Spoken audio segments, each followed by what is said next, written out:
Anyway, at the end of that period, they can then propose. The guy proposes, I think. Yeah, the guy... Ritz, it's so good. I like it. Because I wouldn't have taken that approach. Really? Yeah. So I really like your perspective there and how you see it. I appreciate it. Literally. And I've had to think, why does this relationship dynamic keep happening with certain people in my life? Welcome back to the Therapy Floor. I'm Dr. Ritz. And I'm Dr. Vicky. And we have just finished part 1. We had a dilemma come in about a lady who feels like she's quite an oversharer. And this can be around her familiar friends or around people she's just met. And she's often left feeling quite ashamed, quite vulnerable about it all. Exposed, yeah. And I liked the name that you came up with, which was the vulnerability hangover. Yeah. Like the beer fear, but in terms of like the inside stuff. Yeah. So we were thinking about different reasons we might overshare and where it comes from. And we were also thinking about the message that this person potentially got in their childhood, that their emotions were too much for their parents or their caregivers to handle, and then how that just has a bit of a trickle effect into adulthood. Yeah. So check that out if you're interested or if it sounds familiar to you, but we're going to get rocking with part 2. We are. Okay, so I really like this one. This person says, "Hi ladies. This may be a bit of a random one for you both. I'm in my mid-40s, single, and have somewhat of an okay relationship with my friends and family.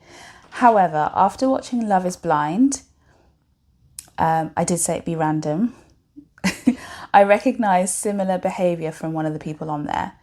My dilemma is that I can often find myself having tense situations with people in my life. I can get into disagreements with people, have a period of not talking to them or even cutting them off completely. I often end up after the fact feeling hard done by, misunderstood, and that people are purposefully trying to get under my skin.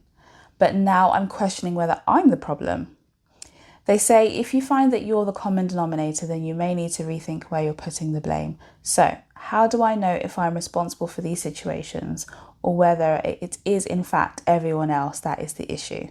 Thanks in advance and love the podcast." Thank you. So I don't watch Love is Blind. Oh, I do. So I don't really actually know much about it. I don't know anything about it. Shall I tell you? If you want to. I mean, I don't know which one this person watched. Might be the UK one, based on the fact that it's only recently come out. So it's like this experiment where people go into these pods. There's a number of girls and a number of guys. They go into these pods and they date people, but there's a wall in front of them, so they can only hear the other person. They can't see them. So they have dates with whoever they want to have dates with throughout, like, I think it's like a week period. So it's like a drawn out version of Blind Date? Kind of, yeah, but they're just in the pods, just talking. Yeah. And then they go back and then they can discuss between like the other girls or the other guys who they're dating, blah, blah, blah. People are dating multiple people, feelings are being formed. Anyway, at the end of that period, they can then propose. The guy proposes, I think. Yeah, the guy... Ritz, it's so good. It's so good. So basically, they fall in love, sight unseen. They fall in love with someone... How long is the dating? Seeing them. A week. And then they propose? I think. Yeah, they propose. Propose to get married? Yes. And then they have a reveal. Like if they say yes, they see each other for the first time. Wow. Swap, give the ring. Then they go on honeymoon. Or like a holiday for like a week with the other couples. Come back, live together for like another 2 weeks. Meet friends and family. And then they go to the altar. And at the altar, they say yes or no. Oh, wow. And there have been I have a lot of thought. I'm not going to get into those thoughts, but... Okay, yeah, let's not detract from that's dilemma. I think if I watched it, I'd get hooked. Don't get me wrong. But just you describing that to me, and that's people's lives. Mm-hmm. Yeah. I'm all for it. I love it. Because you're entertained. It's the bit that worries me. Okay, right. I'm getting back to this lady. Oh no, we don't know. So we don't know. They said hi, lady. Sorry. Yeah. So basically, they recognise some of their behaviour, and the dilemma is: am I the problem, or are other people the problem? When I have these frequent disagreements with people in my life. So I think what I'm going to get from this at the moment is you're missing the point. I think. Because it's basically you're falling into this trap of who's right and who's wrong, blame, winning, and what the point you're missing here is connection. Because when you have a relationship with somebody, whether that be a friendship, an intimate relationship, a parent, a grandparent, whoever that is, a colleague, it's relationships about co-collaboration and about connection. It's about getting to know the other person. And I feel like as soon as you get into something that's like laying out all the facts almost, like you're just flattening the other person. It's like fact flattening. Do you know what I mean? Just like wiping them out. And then what's the point in that person being there? Only for you to win, for you to be right. And then if you're not right, I wonder if what happens is you fall into this like victim mode. And so then it's easy to get into like, you haven't heard me. You've done this, you've done that. And because you've done all these things to me, I'm now going to like push you away. What do they say they do? Cut you off. Cut you off. Or just not talk to them for a while. Not talk to them. I think it's about coming back to basics here. Like learning how to be with another human being. Learning what those basic principles are to be with another human being. And that it's not about whether somebody's in the right or whether somebody's in the wrong. Unless there are, of course, like there's actual harm being done, which is, I feel like, a different story to what you're telling me. But it just sounds like it's tense situations, disagreements, boil, and then you've not learnt to repair ruptures. Like when we talked about this in the other episode, didn't we? Like your safety behaviour here is to say, goodbye. Goodbye. I can't deal with this. Let me protect myself. And so for me, I'd be really interested in to know, is that quite familiar to you? Did you witness that a lot growing up? Were when you looked at people's relationships, and not necessarily that this was ever a conscious thing, but was it about people being right or wrong? Caregivers, parents, adults, grown-ups, siblings. I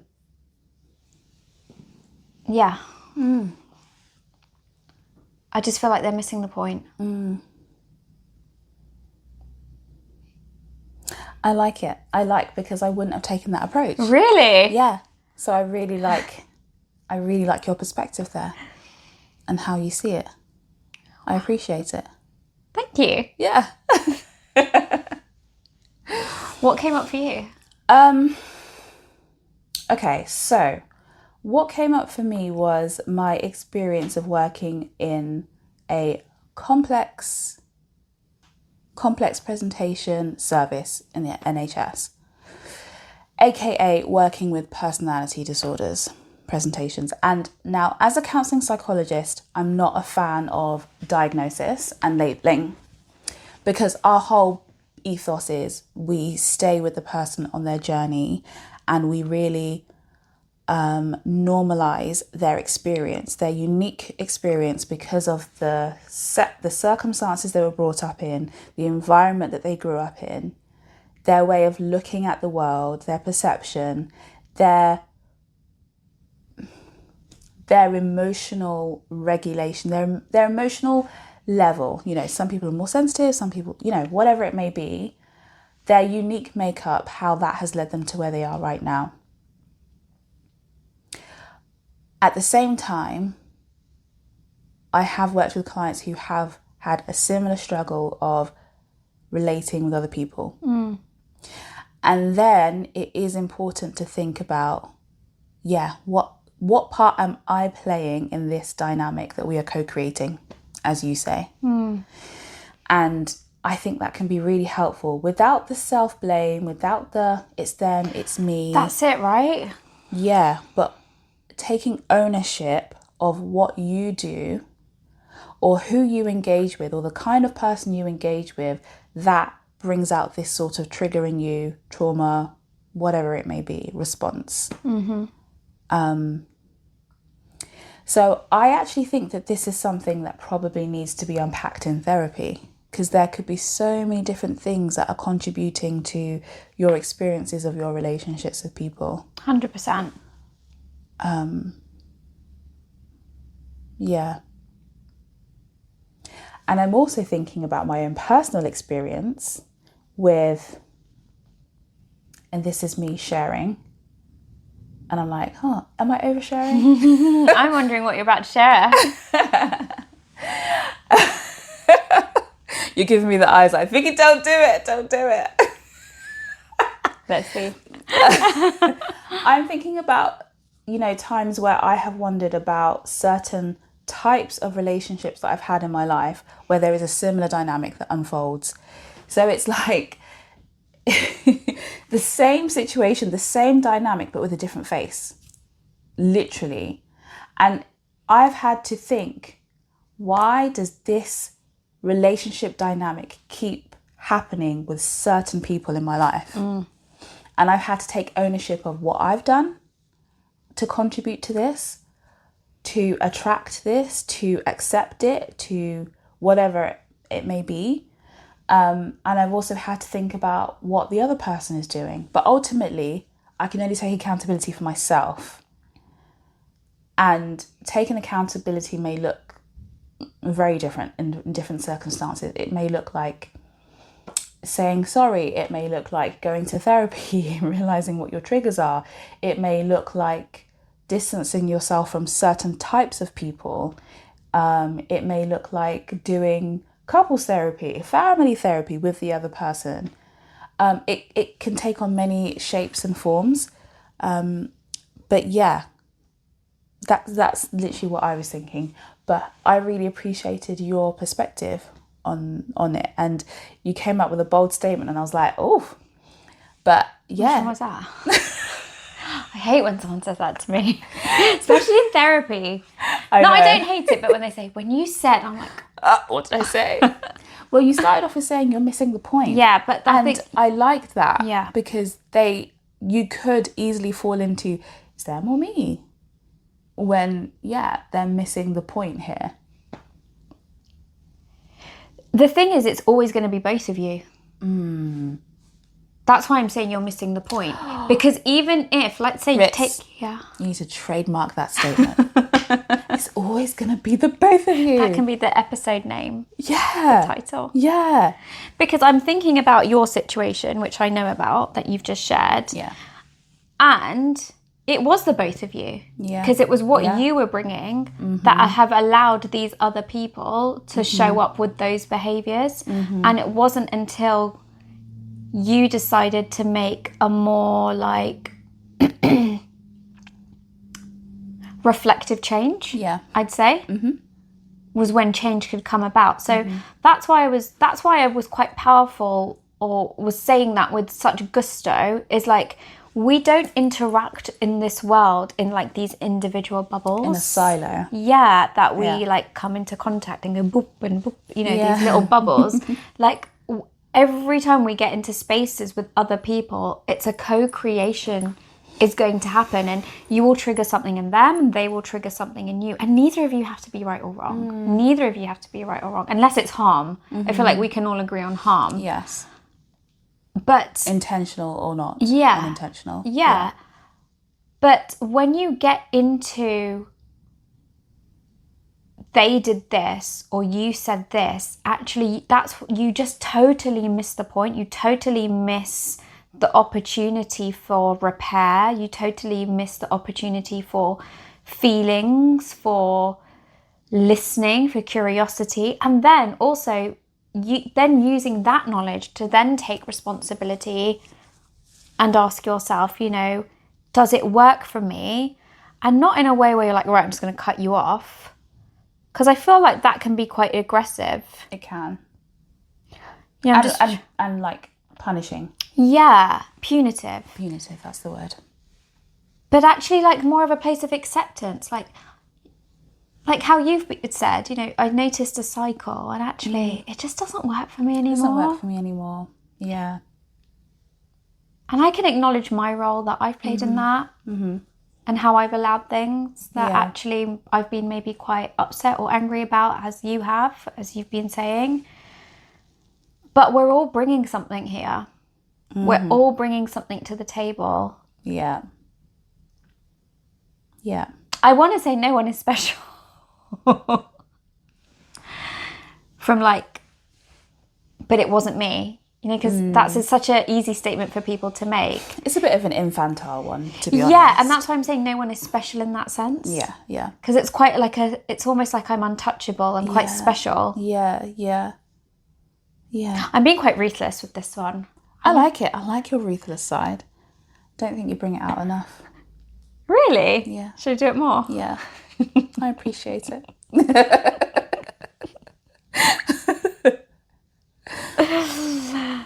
Oh, it just reminded me of something, but I'll share it later. Okay.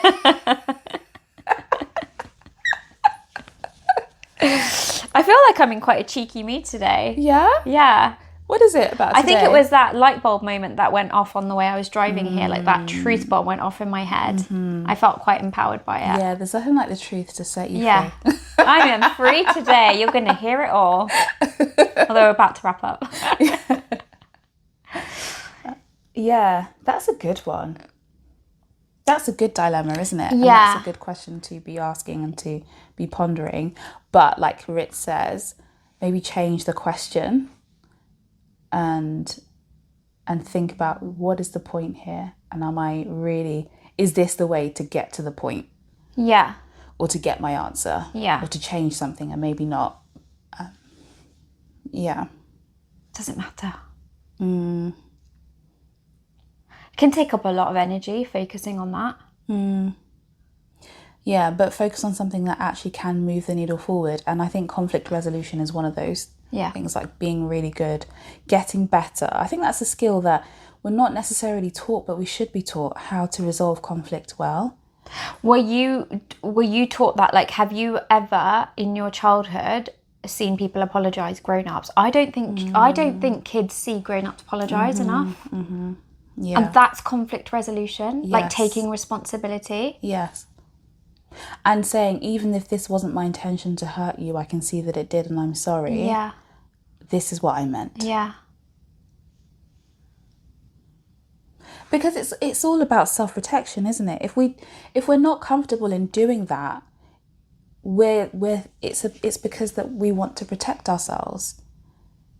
And actually, because do you think people have grown up with this message that if you are wrong, like in a conversation, you will leave either being right or wrong in this scenario, and if you are in the wrong, then you're a bad person. Yes. And you're not good enough. So this black and white thinking. Exactly. Whereas actually, like, rewrite that core belief, like you can be a fallible human being. Yes, you can be wrong and still be a good person or a normal person, a human. Good people get it wrong. Yeah, we do. Yeah. I like how I'm saying we as if I'm a good person. I've just You are. Thank you. But I just felt like that was like, I'm a good person and I get it wrong a lot. Yeah. Yeah. Don't be wrong and strong. Yeah. Oh, that's a good one. Yeah. I didn't get that from myself. I didn't make that up. But don't be wrong and strong. Like, accept your fallibility.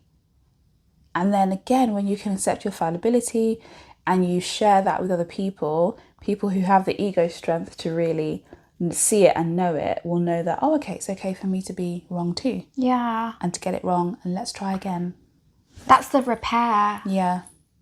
And that is what connection is and relationships. It's lovely when it goes well, but the beauty of when it doesn't and how you can come out of that. And can come out of it stronger as well. So I think a chance for you to go inwards here and just reassess. Do relationships need to be about somebody who's in the right and someone who's in the wrong? Can they be more grey? And we invite you to get into the grey. Yeah, accept the grey. Thank you. Today's gone really quick. It has, hasn't it? Yeah. I feel energised. I do as well. Oh, well, thank you to you. Thank you to you also, Ritz. For my ruthlessness. Yeah, and also just being here. I love having these chats with you. Thank you, because I feel like you've been very sharey today. Sharey, is that a word? Yeah, we'll make it a word. Yeah. That's all right. So thank you. That's okay. I love it when we hear from you. Thanks. So guys, as always, feel free to send in your dilemmas at hello@thetherapyfloor.com. You can find us on our socials, Instagram, TikTok. That's it. Yep. Yep. I can't keep up. I know. I was about to say Snapchat. I've never owned Snapchat in my life, but I don't know. I loved Snapchat. Did you? Were you on Snapchat? I was, yeah. Oh, I never was. And then Instagram came out with stories. Because Snapchat was like a story that you shared. Okay. And then it just... I think people are still on it. Are they? Yeah. Wow. It was fun. It wasn't as curated. It was literally like my life. Until next time. I'm Dr. Vicky. I'm Dr. Ritz. Bye. Bye.